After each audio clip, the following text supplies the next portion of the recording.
Hello guys. आज ये मेरा हिती है। और पहले ज़माना में इसको दाव कटने के लिए इतना समय लगता था।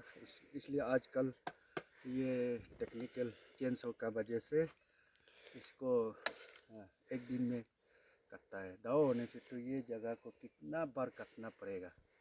इसलिए उस दिन गिराया, आग जलाया, अभी फिर इसको काट के टुकड़ा टुकड़ा करके हम लोग जमा करेगा।